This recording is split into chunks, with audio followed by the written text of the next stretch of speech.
When someone asks me to list off my favorite games of all time, Super Metroid always makes it into the top 3.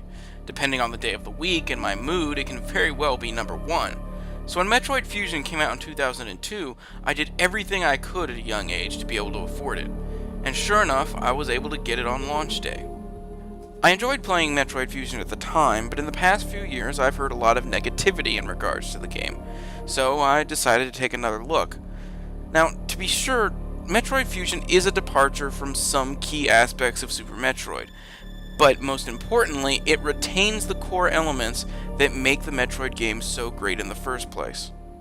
You know from the start that Metroid Fusion is something different. Prior to Fusion, the most story that had preceded a Metroid game was the short introduction to Super Metroid that only lasted a few short minutes.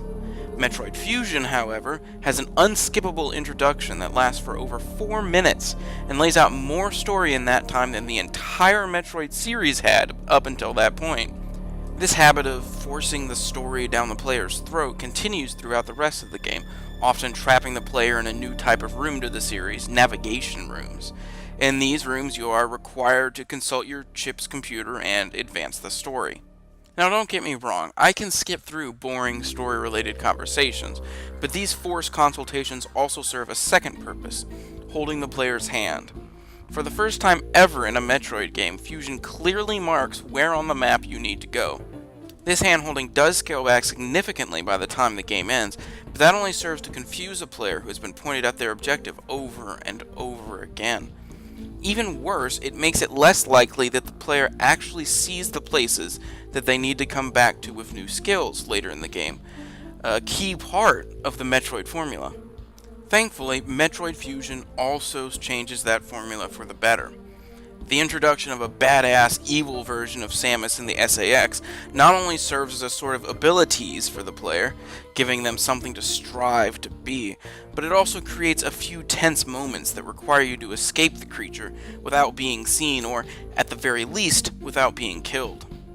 Fusion tries a few other changes, including different levels of security doors that you need to unlock, along with the requisite new weapons, including ice and charge versions of your standard missiles, but at its core, it thankfully remains more or less the same game that 2D Metroids have always been.